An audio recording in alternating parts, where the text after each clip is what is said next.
Hello बच्चों, स्वागत है आपका इस क्लास में जिसमें आप पढ़ने वाले हैं क्लास 6 की संस्कृत पीयूषम, जिसका चैप्टर पढ़ने वाले हैं आज तीसरा यानी तृतीय पाठ है, जिसका नाम है अस्माकम परिवेश। दैट इज हमारा परिवेश, हम जहाँ रहते हैं वहाँ के चारों तरफ का इन्वायरमेंट या उसके चारों तरफ का वातावरण। यानी परिवेश का मतलब सीधा सीधा होता है हम जहाँ रहते हैं और जहाँ तक हमारी नज़र जा रही वही हमारा परिवेश होता है। ऐसा नहीं आप रह रहे हैं अपने गाँव में और बात करें आप अपने गाँव से 300 किलोमीटर दूर की, वो आपका परिवेश नहीं होता है। परिवेश मतलब आपके घर से लेकर के आपके खेत खलिहानों तक ही आपका परिवेश है, उसी आपको साफ सुथरा रखना है, यानी आपके चारों तरफ का वातावरण। तो ये संस्कृत पीयूषम की तीसरा पार्ट है। इससे पहले हमने इसकी दो जो पुनरावृत्ति एक्सरसाइज थी, रिवीजन एक्सरसाइज, वो हमने करवा दी हैं। उनकी लिंक भी आपको इस वीडियो के डिस्क्रिप्शन बॉक्स में मिल जाएगी, आप चाहो तो उनको वहाँ से देख लेना। समझते हैं अस्माकम परिवेश। एक एक शब्द को आप संस्कृत में समझने की कोशिश करेंगे। अगर आप समझना चाहते हो तो आपको अच्छा लगेगा। अगर आपको थोड़ी विभक्तियाँ कारक की समझ है तो समझ पाएंगे। विभक्ति और कारक दो मेन चीज़ें होती हैं, तो आप इस चैप्टर को समझ पाएंगे। और तीसरी होती हैं क्रियाएं, जिनको हम धातु कहते हैं, क्योंकि वो कर्ता या संज्ञा के अनुसार बदलती रहती हैं। थोड़ी उनकी समझ हो तो संस्कृत आपको धीरे धीरे समझ में आने लगेगी। कोशिश करते हैं हम समझाने की, समझिएगा। इदम क्रीड़ा क्षेत्रम अस्त। अस्त का मतलब होता है इदम माने यह। क्रीड़ा क्षेत्र में खेल का मैदान, यह खेल का मैदान है। बालका, बालका ये जो लिखा हुआ है ये लड़कों कहेंगे, बहुवचन में लिखा हुआ है।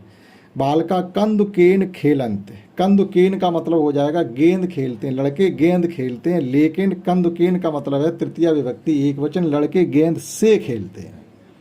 ठीक है, कर्ता ने कर्म को करण से, ठीक है, तो यहाँ करण कारक हो जाएगा। विभक्ति इसमें तीसरी का प्रथम वचन है, एक वचन, तो तृतीय विभक्ति एक वचन, करण कारक। लड़के गेंद से खेलते हैं, खेलंत, बहुत से लड़के हैं तो खेलंत आएगा। केचिद बालका बेगेन धावंत। देखो बालका लिखा हुआ तो एक लड़का होता तो धावत लिखते, एक लड़का खेलता होता तो खेलत लिखते, लेकिन यहाँ पर बहुत से हैं तो खेलंत लिखेंगे। केचिद मतलब कभी कभी लड़के बेगेन धावंत यानी बहुत तेजी से दौड़ते हैं, तो ये फिर ये बेगेन में भी क्या है, तृतीय विभक्ति एक वचन, करण कारक है। बेग से इसका मतलब ये। वयम माने हम सब। अब हम सब देखो, हम सब की ये हम सब के लिए यानी उत्तम पुरुष बहुवचन है, तो उत्तम पुरुष बहुवचन की देखने की जो क्रिया है वो पश्यामह है। ठीक है, पश्याम, पश्यावा और पश्यामा, तो ये है उत्तम पुरुष बहुवचन। उत्तम पुरुष बहुवचन क्रिया पश्यामा हो जाएगी। नेत्राभ्याम बालकान। अब ये दोनों शब्दों को समझिए। नेत्राभ्याम माने दोनों नेत्रों से, बालकान माने बालकों को। तो दोनों नेत्रों से मतलब हो जाएगा, यहाँ भी से आ रहा है, इसका मतलब है तृतीय विभक्ति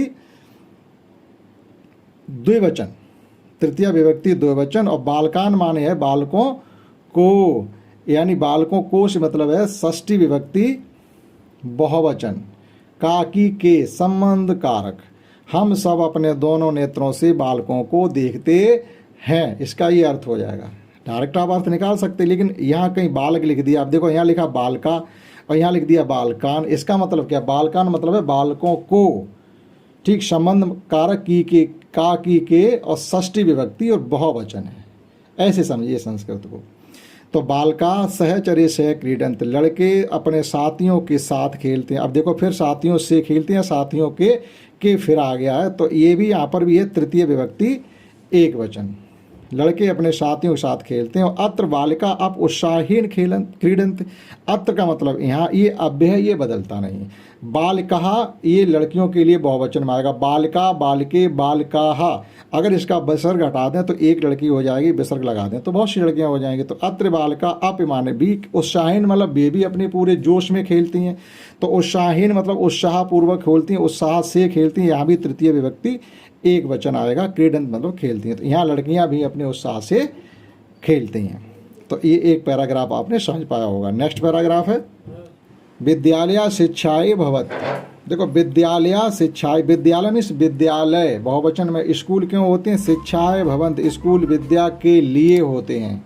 तो शिक्षाए भवत यहाँ है, के लिए कब आता है, चतुर्थी विभक्ति एक वचन के लिए। कर्ता ने कर्म को करण से और अपादान के लिए होता है, तो चतुर्थी विभक्ति एक वचन यहाँ पर लगेगा आपका, वो सॉरी चतुर्थी विभक्ति एक वचन में संप्रदान कारक।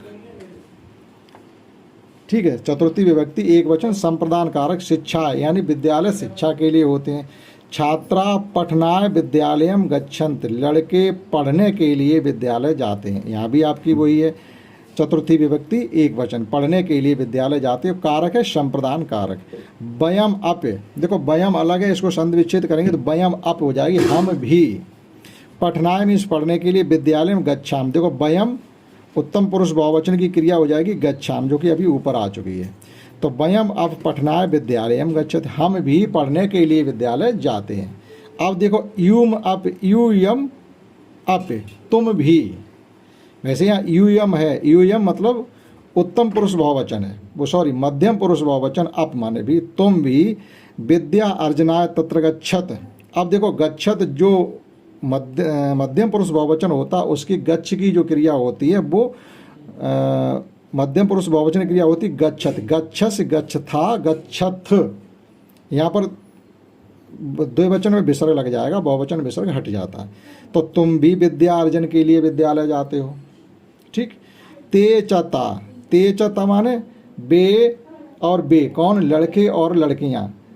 अध्ययनाय एवं विद्यालय में गच्छत, अध्ययन के लिए ही विद्यालय जाते, यानी लड़के लड़कियां अध्ययनाय, यहाँ भी हमारी चतुर्थी विभक्ति एक वचन है, और एव माने होता ही विद्यालय में गच्छन्त, विद्यालय जाते हैं। शाह पुस्तकाभ्य पुस्तकालयम गच्छत, अब देखो यहाँ पुस्तकाभ्य लिखा हुआ है, पुस्तकों के लिए, अर्थात चतुर्थी विभक्ति बहुवचन संप्रदान कारक।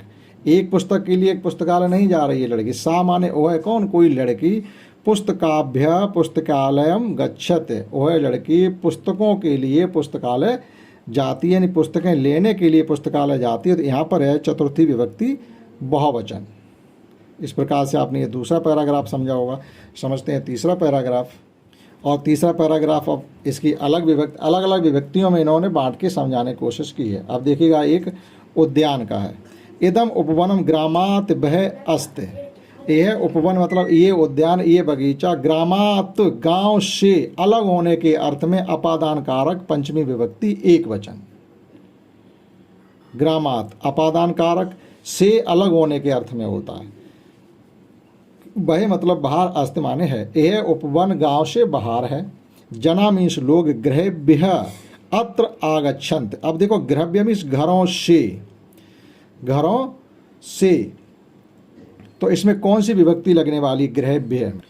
गृहभ्य पंचमी विभक्ति बहुवचन की, अलग होने के अर्थ में है। तो जना गृहभ्य अत्र आगच्छन्त, लोग घर से यहाँ आते हैं, घर वहीं रुका रहता है, हम लोग घर से चल के इस उपवन में आते हैं, तो पंचमी विभक्ति बहुवचन हो जाएगा। अब उपवन रक्षकम कूपात जलम आनयत, उपवन रक्षक मतलब जो उस बगीचे का रखवाला है, कूपात मानव कुएं से, पंचमी विभक्ति एक वचन। संप्रदान कार अपादान कारक, उपवन रक्षक कूपात जलम आनयत, उपवन रक्षक कुएं से जल लाता है।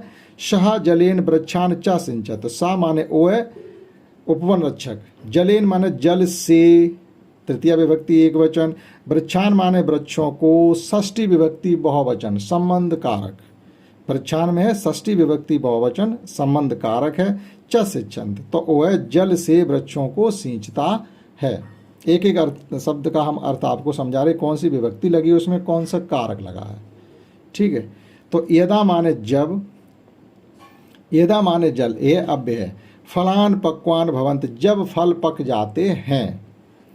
तदा तान वृक्षेभ्य पतंत, तब वह वृक्षों से गिर जाते हैं, वृक्षों से गिर जाते हैं। तो अलग होने के अर्थ में वृक्षेभ्य यानी पंचमी विभक्ति बहुवचन।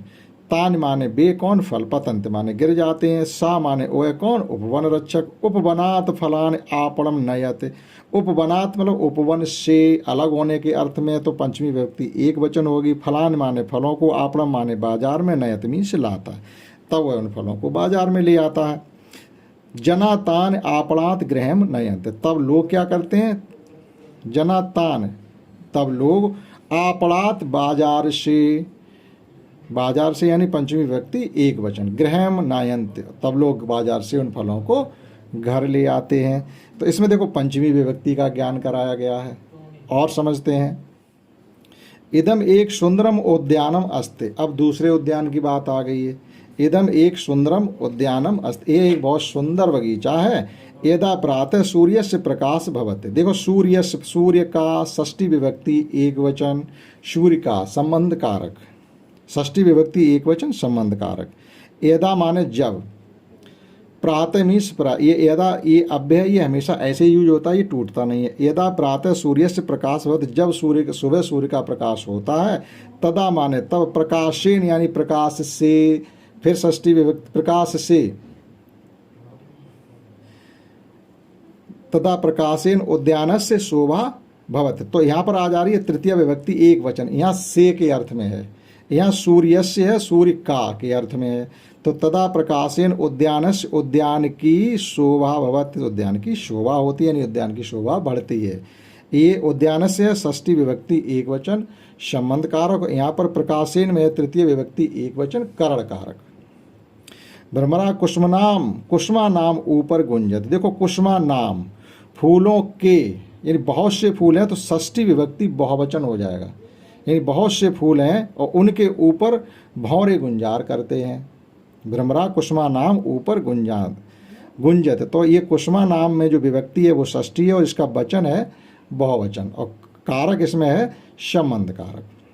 कोकिला वृक्षाणाम ऊपर गुंजत, और कोयलें वृक्षों के ऊपर गुंजरा करती हैं। वृक्षों के, यहाँ भी वृक्षों के कहेंगे तो यहाँ भी षष्ठी विभक्ति बहुवचन संबंध कारक लगेगा। संजीवस्य माता, संजीवस्य षष्ठी विभक्ति एक वचन, संजीव की माँ। उद्यानम रक्षत, उद्यान की रखवाली करती है। पाद पान सिंचंत, और पौधों में साथ ही साथ पानी भी लगाती है। ठीक, तो यहाँ भी षष्ठी विभक्ति बहुवचन और एक वचन का ज्ञान कराया गया। अगला पैराग्राफ और लास्ट पैराग्राफ समझते हैं। प्रातः काले वयम उद्यानम गच्छाम। देखो वयम, हम सब उत्तम पुरुष बहुवचन, और उत्तम पुरुष बहुवचन की जो गम धातु का जो बहुवचन क्रिया वो गच्छामः है। तो प्रातः काले माने सुबह में, सुबह को या सुबह में कहेंगे यहाँ पर, सुबह में, यानी ये आ जाएगा आपका तृतीय विभक्ति एक वचन, सॉरी षष्ठी विभक्ति एक वचन सुबह में। मैं पर ऊपर के लिए सप्तमी विभक्ति आती है और अधिकरण कारक होता है। तो प्रातः काले वयम उद्यानम गच्छाम, सुबह में हम सब लोग उद्यान में जाते हैं। तो जो प्रातः काले इसमें सप्तमी विभक्ति एक वचन का प्रयोग हुआ है और कारक जो है वो है अधिकरण कारक।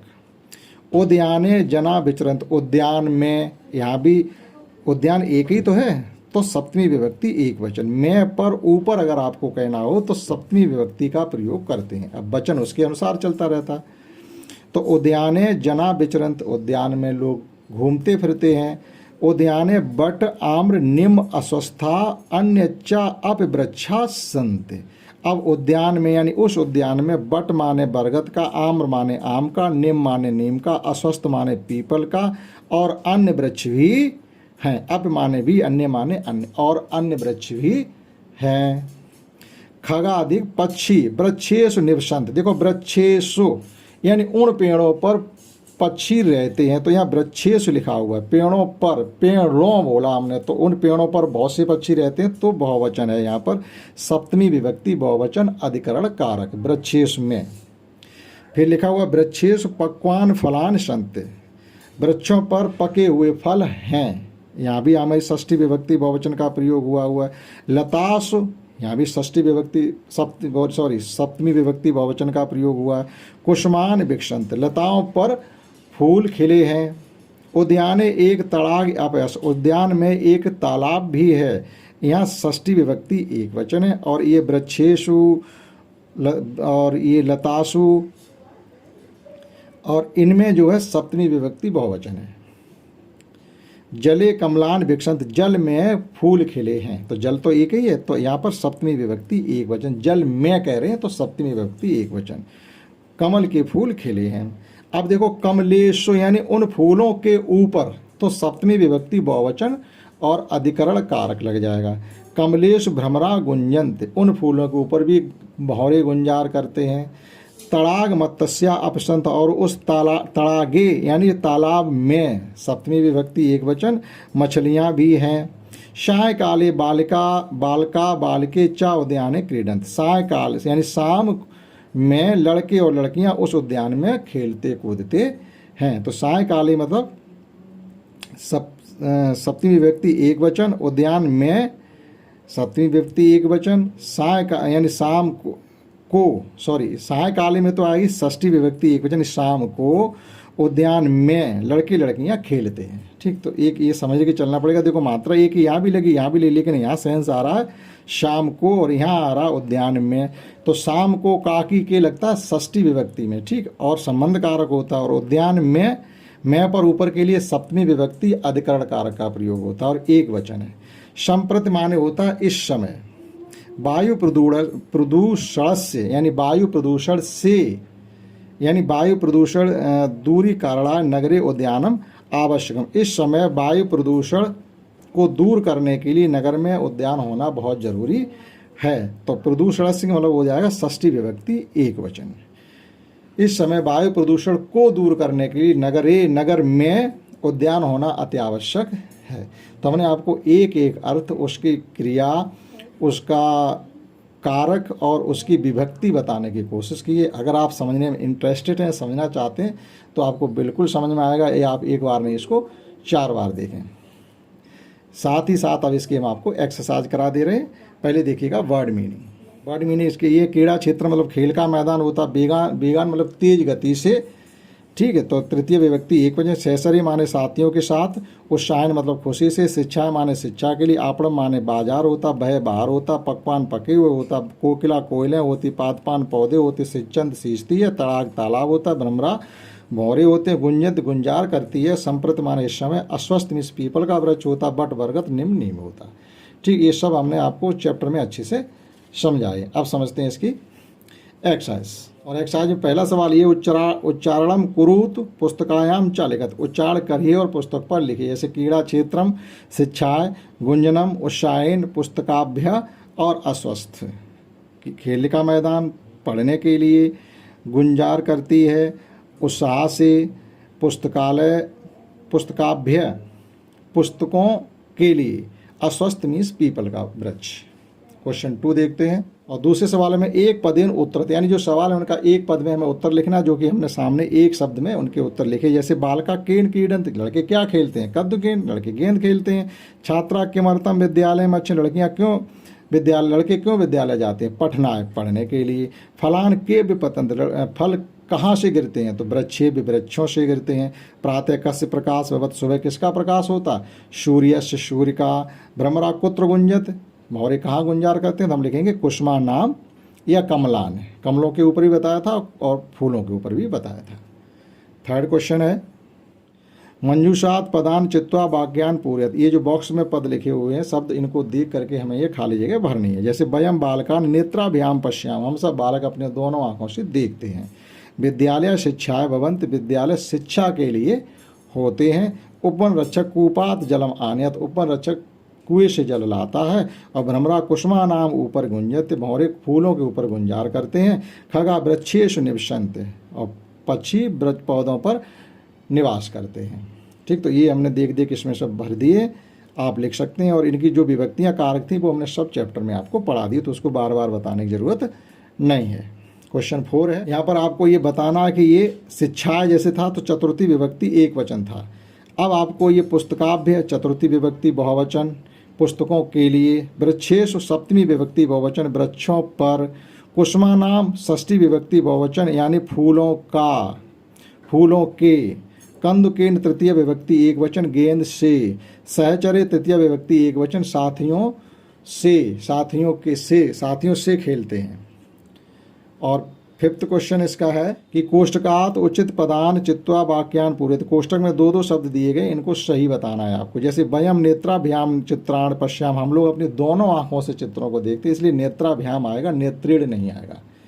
ते शिक्षाभ्य विद्यालयम गच्छत, ते शिक्षाभ्य विद्यालयम गच्छत, वे शिक्षा के लिए। देखो यहाँ बहुवचन में आ गया ना, अगर एक होता तो शिक्षाएं लिखते, बहुवचन में आ गया इसलिए हमने शिक्षा भी लिखा हुआ। वे सब शिक्षा के लिए विद्यालय जाते हैं। तो जना ग्रहात आपणाम आगच्छत, लोग घर से बाजार आते हैं, तो ग्रहात लिखेंगे पंचमी, घर से अलग होने के अर्थ में, तो पंचमी व्यक्ति एक वचन, तो ग्रहात लिखेंगे यहाँ पर, ग्रह हाथ। इस प्रकार से 2 इसमें और है, भ्रमण भ्रमरा पुष्पानाम ऊपर गुंजत, तो पुष्पे भी नहीं लिखेंगे, पुष्पानाम लिखेंगे, फूलों पर, फूलों के ऊपर, तो फूलों के ऊपर यहाँ लिखा हुआ है तो के हम के लिखने के लिए पुष्पानाम करेंगे। वृक्षेश यानी वृक्षों पर, पक्वान फलान संत, वृक्षों पर पके हुए फल हैं, तो मैं पर ऊपर के लिए सप्तमी विभक्ति बहुवचन का प्रयोग करेंगे। और यहाँ पर क्वेश्चन 6 में कहा गया रेखांकित शब्दानाम विलोम पदम मंजूषाय लिखत, इनके विलोम शब्द लिखने, लेकिन रेखांकित शब्द इसमें दिया नहीं, कह दिया उन्होंने। तो अब यहाँ पर दिक्कत क्या आ जाती है कि हम किसका लिखें, बालका का विलोम शब्द लिखें कि या दुखेन का लिखें।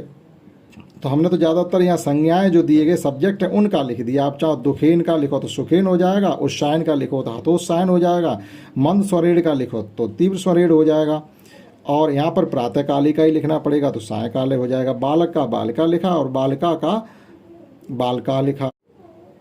ठीक, तो आप चाहो तो ये दुखेन, उत्साहीन, मंद स्वरेण इनके भी यहाँ पर आप विलोम शब्द लिख सकते हैं। और अंतिम क्वेश्चन है, अंतिम क्वेश्चन बहुत अच्छा है, आपको इस सर्किल से सवालों को ढूंढ के यहाँ लिखना है।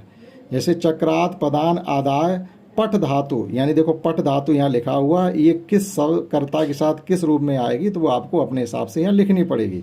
तो देखिएगा ये ते श्लोकान, अब ते है, हमने शुरू किया यूएम से, यूएम यहाँ लिखा हुआ है, यूएम विद्यालय, और यूएम है हमारा उत्तम पुरुष बहुवचन, उत्तम पुरुष बहुवचन क्रिया पठथ लिखा हुआ, पठत, यूएम विद्यालय पठत।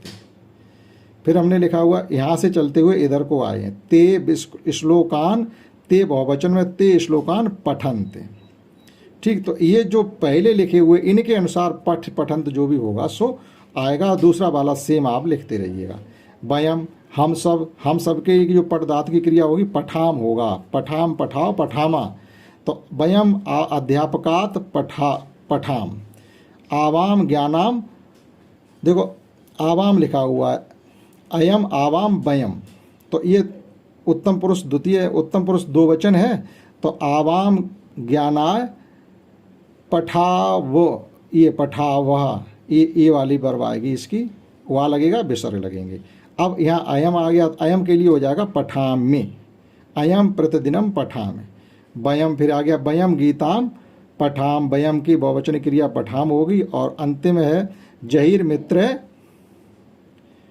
पठते, जहीर मित्र, जहीर एक है तो पठत हो जाएगी, एक नहीं लिखा, त्वम किम, त्वम, अब ये त्वम है, त्वम किम पठत, एक हमने ये नहीं लिखा तो आप लिखेंगे त्वम किम पठत। तो इस प्रकार से चैप्टर हमने कंप्लीट आपको विद एक्सरसाइज पढ़ाने की कोशिश की, आशा करता हूँ समझ पाया होगा। इस क्लास में इतना ही, दैट्स ऑल, जय हिंद जय भारत।